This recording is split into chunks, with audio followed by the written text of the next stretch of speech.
Amazing Adventures of Flash Gordon.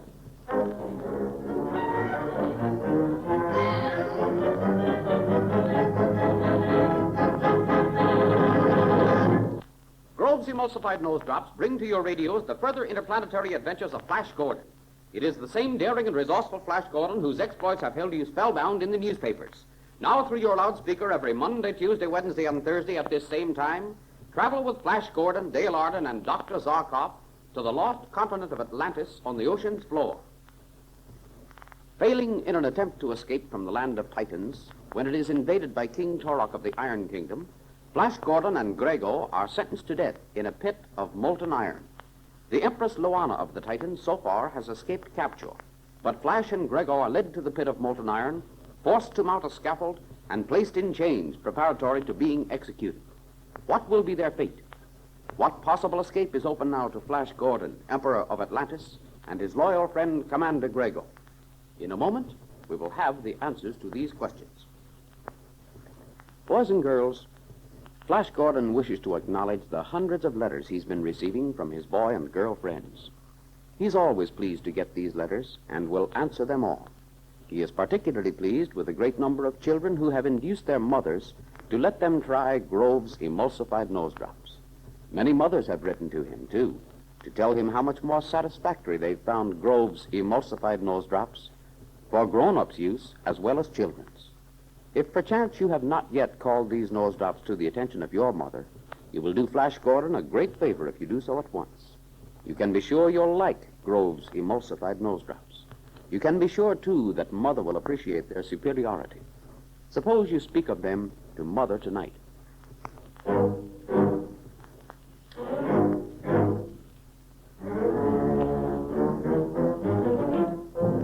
Now back to Flash Gordon. Savagely lashing them with a barbed whip, a captain of King Torok's soldiers forces Flash and Grego onto the scaffold above the pit of molten iron. Onto the scaffolds, dogs of Atlanteans! Onto the scaffolds, I say!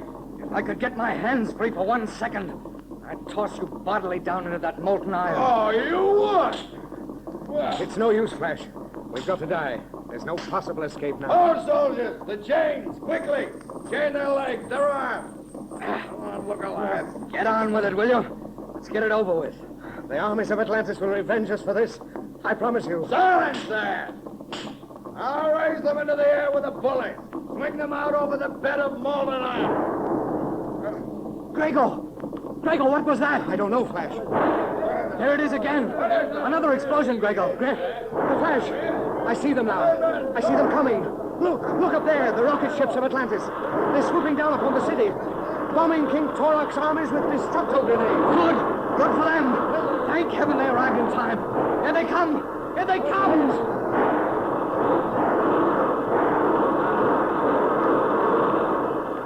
Look at that. King Torok's armies are in panic. They're in disorderly retreat. They can't stand before those destructo grenades. No, thank Poseidon. Flash, we're saved. We're saved. Some of the rocket planes have landed now. Here come the soldiers of Atlantis to save us. And there's Dr. Zarkov. He's in command of the soldiers. Good old doctor. Dr. Zarkov! Dr. Zarkov! Up here on the scaffold! Yes, we see you, Flesh. Keep your chin up. These chains are biting into my flesh, Grego. Can't stand it much longer. You'll be free in another moment. Here's Dr. Zarkov. Flesh, are you all right? Are you safe? Safe enough. These chains are painful. They're grinding into my arms and legs. Well, we'll soon fix that. I have a dissolvo here. I'll cut them loose. There. That feels better. Now the ones for my legs. Right. Oh, thanks, Doctor. Now for Grego. By all means. Grego, old fellow. Yeah. Now the ones on your legs. By Poseidon, that feels more comfortable. I needn't tell you, Dr. Zarkov, that you arrived in the nick of time. Yes, another few seconds and they'd have swung us out over that pit of molten iron. Dropped us into it and goodbye. Yes, I know. We rushed here as swiftly as we could. Dale brought you word of our predicament, I suppose. She gave us our first hint. She was across the Atlantean border before the fighting began, but she heard the cannon fire and knew that there was trouble. As soon as she reached Atlantis, she told us. I at once established contact with this place through the television equipment. Saw that you were in desperate danger and came here with a squadron of rocket planes. Well, you know the rest. Yes, you've driven the armies of King Torok from the city.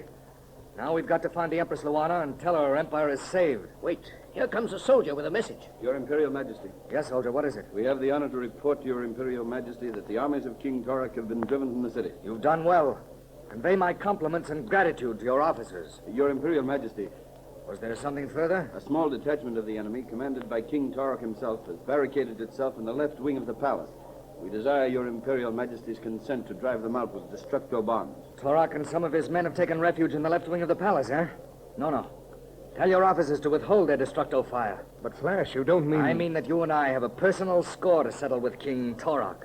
Soldier, Your Imperial Majesty. instruct your officers to send 10 men to the doors of the left wing of the palace. They'll bring with them the strongest battering ram they can find.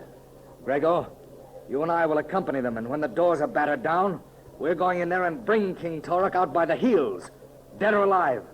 Soldier, have the men ready in half an hour. Yes, Your Imperial.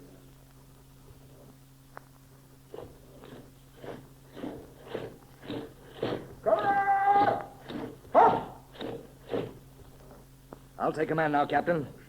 Men, they brought up the battering ram, haven't they? Your places, quickly, men. Oh, this is a mad scheme, Flash. You may get killed. And so may King Torak. Are you ready, men? Then listen, Grego. You and I'll stand aside as they batter in the doors. As the doors crash inward, we'll leap into the front rank of the soldiers and go in fighting. But why permit us to wear nothing but swords? We could beat them so much more easily with dissolvo pistols or destructo grenades. I've got an incurable desire to meet King Torak man to man. His men are armed with nothing but swords. I want this to be a fight. I'm going to start the fireworks now. All ready, men? Shoulders to the battering ram now. Ready? Lift. Now all together. Go! The door's giving. Once more now. This is the time. All together. Hit it hard. No! Come on, Grego. Forward, men, into the palace. Charge for your emperor and for Atlantis. Here comes King Torak's men. They're trying to fight their way out. And there's Torak at their head. Keep away from him, soldier. That's my man. All right, defend yourself, Torak. It's man to man now. We'll see who's the coward. Ha ha! Come on! Come on! Why don't you charge me? Why don't you rush in on me? Ha ha! All right, let's get it over with. Oh, lost your sword, have you? All right, I won't take advantage. Here goes mine also. Now, this is for what your soldiers did to Luana's empire. There. And here's just a little of the punishment you deserve. I guess this'll teach him a lesson. Soldiers! Your Imperial Majesty. When King Torak gains consciousness, have him removed to one of Luana's copper mines. Put him in chains. Make him work and slave in that mine for the rest of his life. If he makes one move to escape, he's to be instantly killed. It's the command of your emperor. Your Imperial Majesty's command shall be obeyed. Here, soldiers, help me with this man.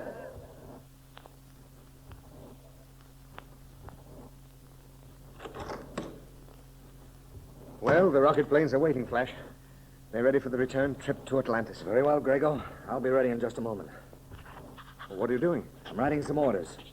One for the immediate reconstruction of the royal palace. I'm having that done, Grego, at the expense of Atlantis, as a friendly gesture to the Empress Luana. I think it's a wise move. The Titans and Atlantis should be the friendliest from now on. Yes. The tribute to Atlantis has been canceled. Friendly trade agreements have taken its place. The Atlantean army rescued the Empress Luana and drove Torak's men back to their kingdom. I think the gift of a new palace will be the final touch that'll make the land of Titans our loyal ally, Grego. Meanwhile, where will Luana hold court? There's no suitable place. King Torak's legions destroyed every building of any consequence in the Empire. I know that. I've invited Luana to return to Atlantis with us on a friendly visit. Her first visit there.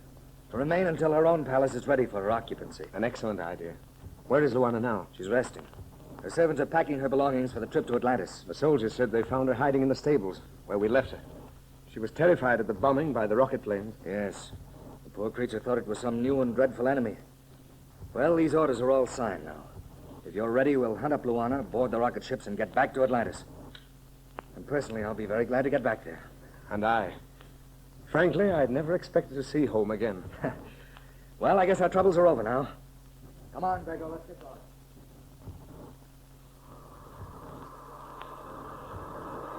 Well, we're nearly home now. There's the royal palace of Atlantis down there. Yes, it won't be longer than a few moments now. I wonder how Luana's enjoying the ride. Well, I imagine she's enjoying it. She's in the one piloted by Lieutenant Redner. Yes, that's the second rocket plane in the formation. Well, you can circle the field now, Dr. Zarkov, and bring it down. Yes, we're back in Atlantis again. And by the way, none too soon either. They're beginning to make arrangements for the Feast of Poseidon. The Feast of Poseidon? Merciful Plato, I'd forgotten it. The Feast of Poseidon? What's so strange about it, Grego? My dear man, you look as if you'd seen a ghost. Why, the priests of the temple will explain it to you, Flash. The Feast of Poseidon comes once every 100 years. Dr. Zarkov, you'd better bring the plane down now. Yes. Hang on, I'm going to land.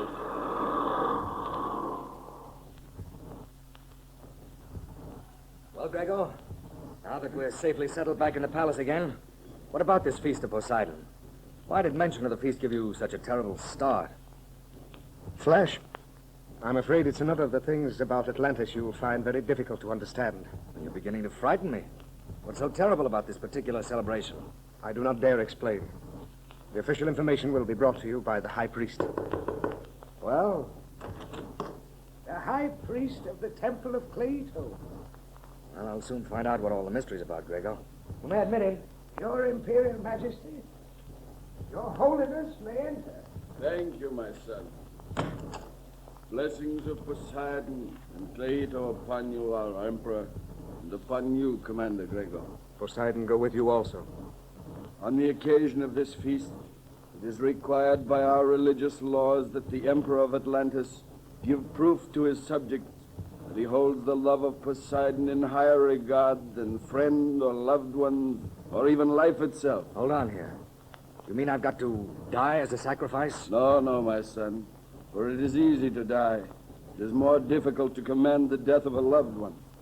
On the occasion of this feast, it is the law of Atlantis that our emperor demonstrate his love for Poseidon by sacrificing the one person he loves best in all the world, by killing that person with his own hand. Merciful heaven, but that's butchery. It is the law of Atlantis, Flash.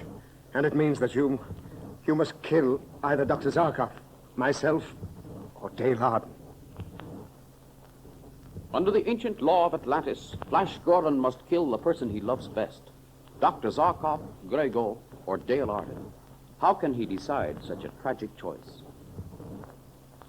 You boys and girls won't object to Grove's emulsified nose drops. There's nothing unpleasant about them. They don't run out of your nose and make you messy.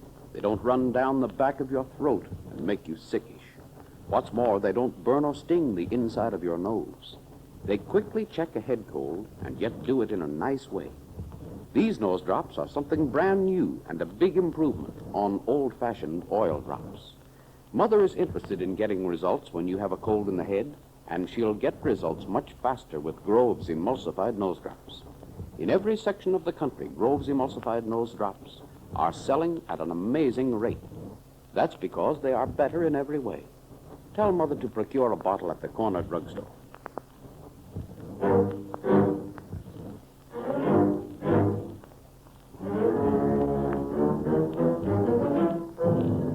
Come with us every Monday, Tuesday, Wednesday, and Thursday at this same time for further interplanetary adventures with Flash Gordon.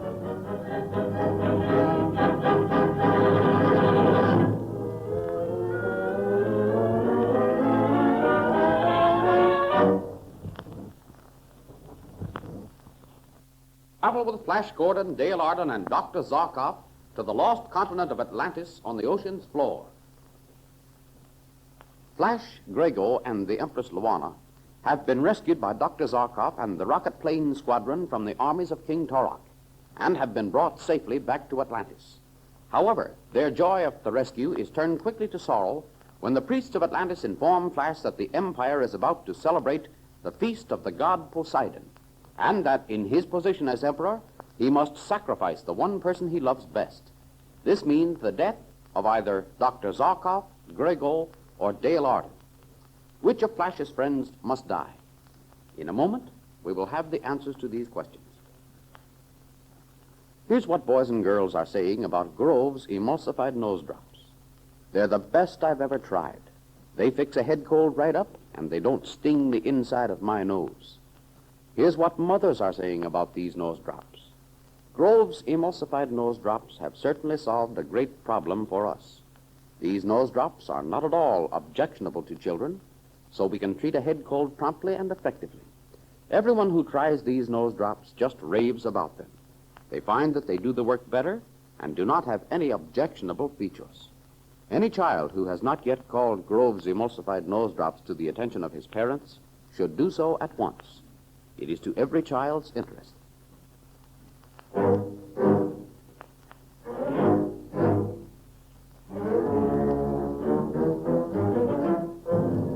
Now back to Flash Gordon. The high priest has departed, and Flash is left alone with Grego. I know it's a terrible decision to make, but you must make it. You are Emperor of Atlantis. I'll tell you what my decision is going to be, Grego.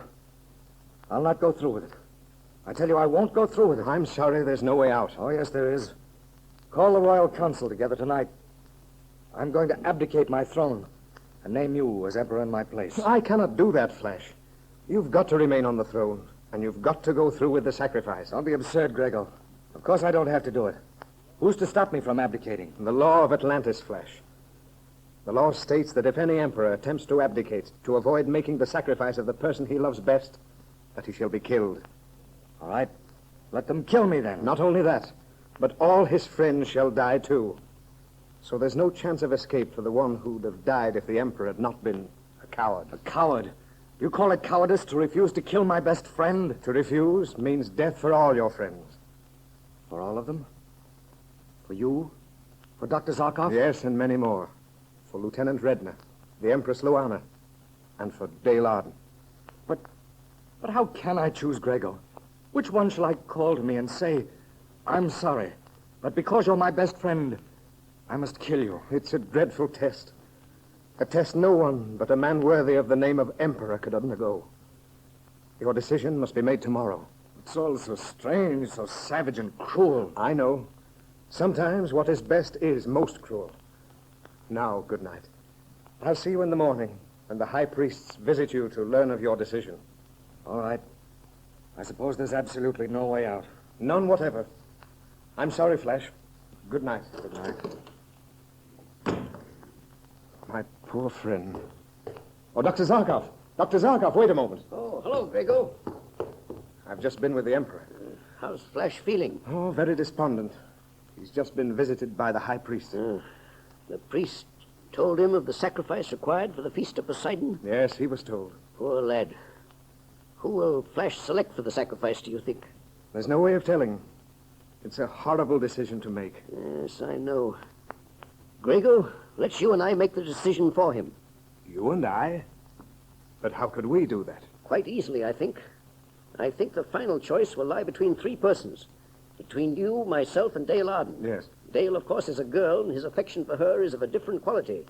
But the depth of his love for you and me, I'm sure, is as deep as his love for her. I think you're right, Dr. Zarkov. What would you suggest? That we relieve Flash of the necessity for making a decision. That either you or I go forward and offer ourselves to him as the sacrifice. Doctor, that's an excellent plan. The right to make the offer is mine, of course. Hold on there. I'm not so certain of that. I am an older man, Grego. My span of life is nearly done in any event. I claim the right to offer myself to our friend. Oh, there, you see what a dreadful decision it is. Even you and I cannot make it. I'd never consent to allowing you to offer yourself, and I don't think you'd permit me to do it. No, I would not, Grego. But the matter can be decided between us. I have a deck of cards in my room. We will cut the cards for it. Oh. Very well. We'll let the cards decide. Then come along to my rooms. I have the cards here in my desk. Here they are.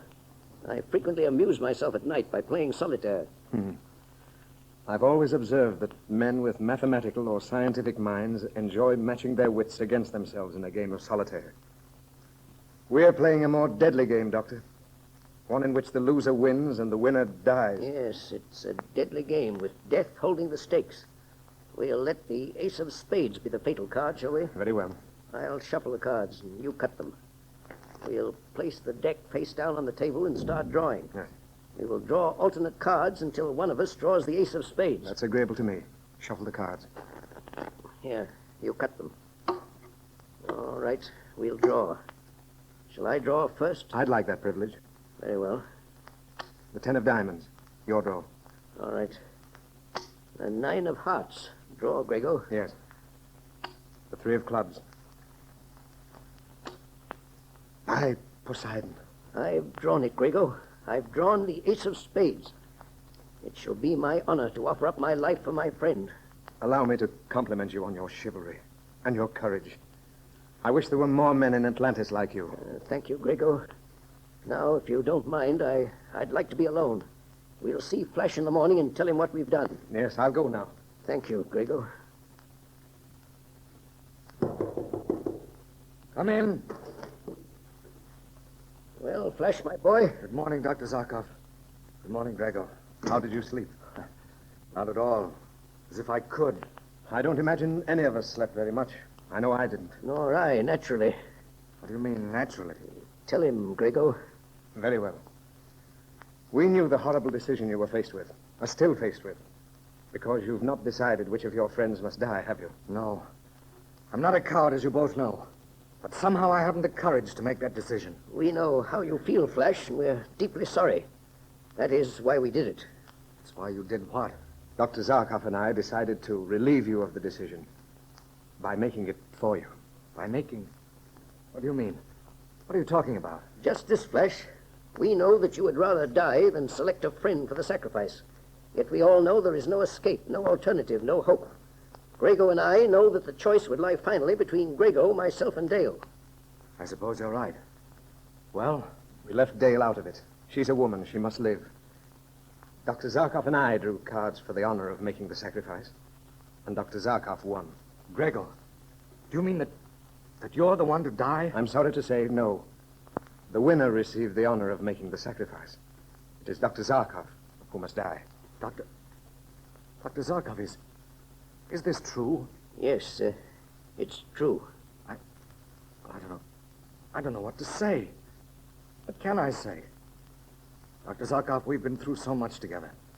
First on the planet Mongo, then in Atlantis. There's no need for you to say anything, Flash. I understand all the things that will remain unsaid, and believe me, I'm deeply grateful. It's been given to few men to enjoy the friendship of a man such as yourself. To die for that friendship is an honor. Yes? Miss Dale Arden is here to see your Imperial Majesty. Shall we tell her? She must know sometime. Let her come in. Yes, your Imperial Majesty. You may enter. Oh, Flash, I've heard about the sacrifice, and I'm so terribly sorry for you. Yes, it's a dreadful thing, Dale. Of course, there can be but one decision. Atlantis needs every man. You must allow me to be the sacrifice. Oh, no, Dale, no. We can't allow that. You've made your decision? Yes. Who is it to be? Dr. Zarkov. Oh, Dr. Zarkov? No. I shall consider it an honor, Dale. It comes to us all sometime. Oh, but Dr. Zarkov, not you. Oh, it's hideous, Dale. Savagely, barbarically wrong. But what can we do? Someone must be chosen, or all of my friends will be killed. Yes, Miss Harden. It's better this way, to sacrifice only one life. I suppose it is, isn't it? Well, Dr. Zarkov, I want to tell you that you're the finest, truest friend we've ever known. Thank you, Dale. What is it? A messenger from the temple to take your decision to the High Priest. Tell him to wait a moment. Your Imperial Majesty. Bring me some paper. An ink and a quill. Very well. Here you are. Thank you. To the High Priest, to the Temple of Cleito, greeting. It is our imperial decision that for the sacrifice to the feast of Poseidon, the man to die shall be my dear friend, Dr. Zarkov. Signed, Imperator Rex. Give this to the messenger, Grego, and tell him to deliver it. Very well. The priests will acknowledge this at once with a letter. The messenger's been gone for an hour. Why don't we receive an acknowledgement from the priests? Because after receiving your sealed decision, they'll pray to Poseidon to determine whether the person you've selected is the one dearest to your heart. Oh, I see. Yes, it would be easy to send the name of an enemy, wouldn't it? I never thought of that. It's not your custom to consider deception, Flash. Just the same, we should have an acknowledgement soon. Yes, it shouldn't take much longer. That may be it. What's wanted? The messenger with the letter from the temple. Bring me the letter. Your Imperial Majesty. Thank you. That's all. Your Majesty. What does it say, Flash? It's probably a verification of what amounts to Dr. Zarkov's death warrant. We'll see. What does it say, Flash? Read it to us. Yes, we're all anxious to know. All right.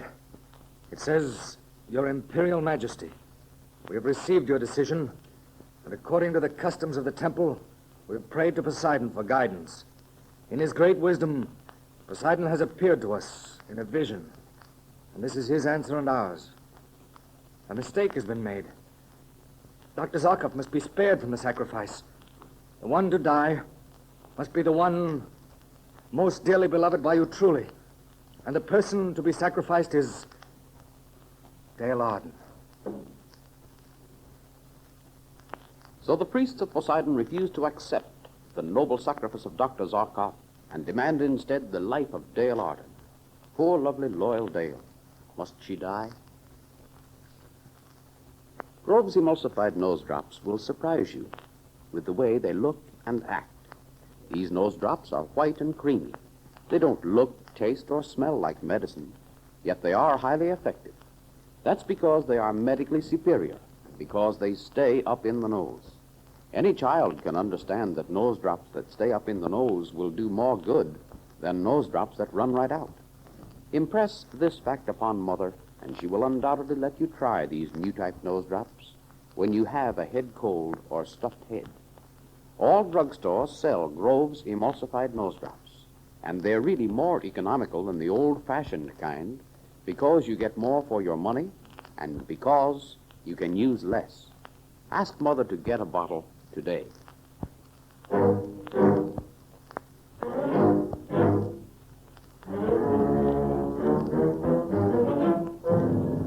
Come with us every Monday, Tuesday, Wednesday, and Thursday at this same time for further interplanetary adventures with Flash Gordon.